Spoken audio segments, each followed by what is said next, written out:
आज हम लोग चर्चा करने वाले हैं दो चर वाले रैखिक समीकरण युग्म का फार्मूला के बारे में।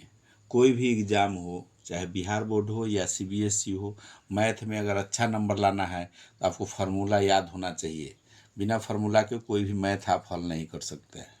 इसलिए और फार्मूला पर हर हालत में एग्जाम में आपको फार्मूला पर भी प्रश्न रहता है, इसलिए फार्मूला याद होना चाहिए।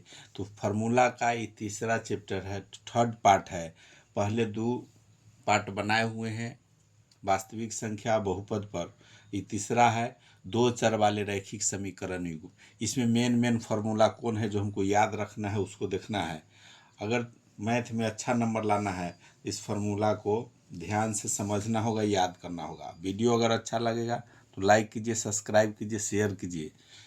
तो थर्ड है पी फार्मूला का तीसरा पार्ट है। इसमें दो चर वाले रैखिक समीकरण युग्म या pair of liner equation in two variables, इस पर फार्मूला अगर सीबीएसई में रहेगा उस पर भी सेम चीज़ है, उसको देखना है। तो दो चर वाले रैखिक समीकरण में मेन फार्मूला है, इसको याद रखना है।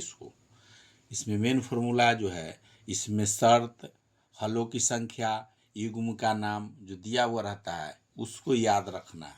इसमें है यदि ए बटे डी जो समीकरण होता है, समीकरण में युग्म, यहाँ नाम दिया हुआ है। दो गो समीकरण, दो चर वाले रैखिक समीकरण युग्म, अगर दो गो समीकरण है उस पर इसको हल करना है। अगर ए बटे और जो प्रश्न है इसका हल किया, इस पर फार्मूला पर है इसलिए सिर्फ फार्मूला पर बता रहे हैं।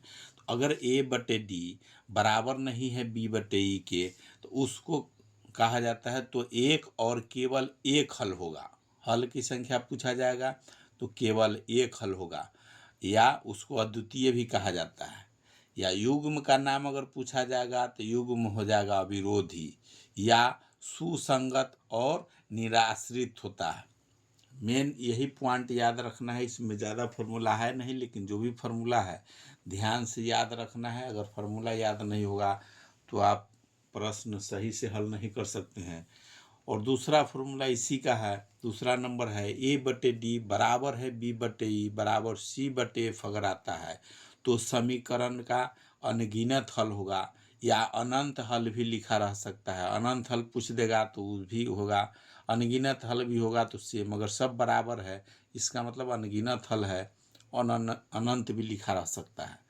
और युग्म का नाम पूछा जाएगा तो युग्म आश्रित होगा, और आश्रित और सुसंगत, में आश्रित है, ऊपर वाला में निराश्रित है। आश्रित और सुसंगति दोनों होगा। अगर पूरा बराबर में है तो अब तीसरा है फार्मूला इसका, ए बटे डी बराबर बी बटे ई है और बराबर नहीं है सी बटे एफ, उस स्थिति में कोई हल नहीं होगा। अगर दो समीकरण का बराबर हो रहा है और लास्ट में जो है उसका बराबर नहीं हो रहा है तो हल पूछा जाएगा तो इसका कोई हल नहीं होगा। युग्म जो है विरोधी होगा, और असंगत भी लिखा रह सकता है, निराश्रित भी लिखा रह सकता है। कोई प्रश्न रहेगा पूछ देगा कि निराश्रित है, असंगत है, तो उसका सेम होता है। तीनों चीज़ याद रखना है। युग्म आश्रित होगा भी रह सकता है, या आश्रित सुसंगत भी लिखा रह सकता है, उसके लिए ये है अगर सब बराबर है तब।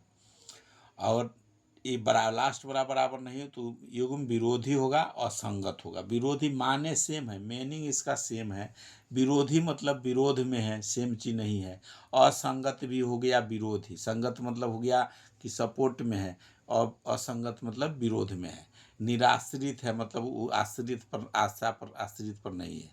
वही सेम चीज़ है, लिखने का तरीका थोड़ा सा सबका मीनिंग सेम है, सिर्फ लिखा हुआ जो रहेगा उसके हिसाब से इसको हल कर। मेन फार्मूला इसका दो चर वाले रैखिक समीकरण का है, इसको याद रखना है। हर हालत में इस पर एक या दो प्रश्न इसमें रहेगा।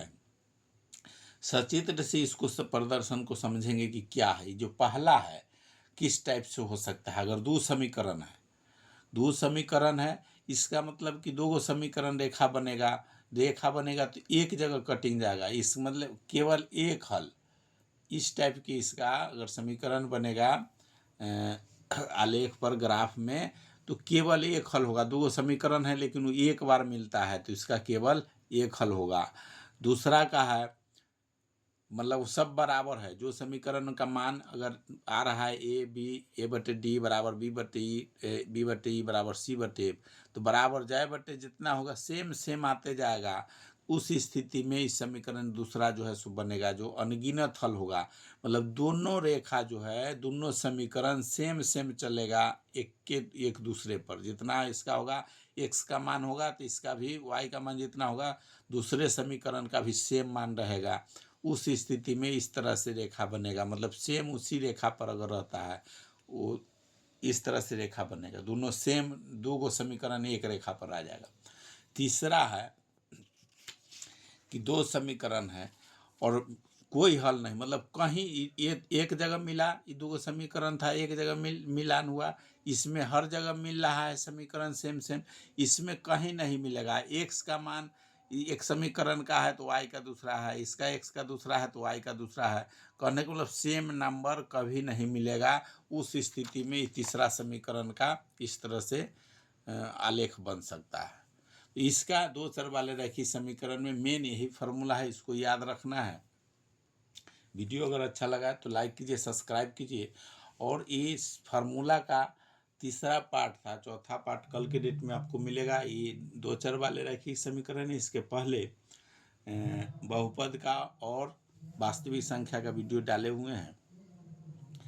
अब अगला वीडियो जो है द्विघात समीकरण पर आपको मिलेगा। समीकरण के साथ साथ इसको याद रखना है। अगर एग्जाम में मैथ में अगर अच्छा नंबर लाना है तो फार्मूला हर हालत में याद होना चाहिए, और जो भी फार्मूला है उसको याद रखना है। इसी पर प्रश्न हर हालत में, ऑब्जेक्टिव हो सब्जेक्टिव हो, सब में आपको सहयोग करेगा।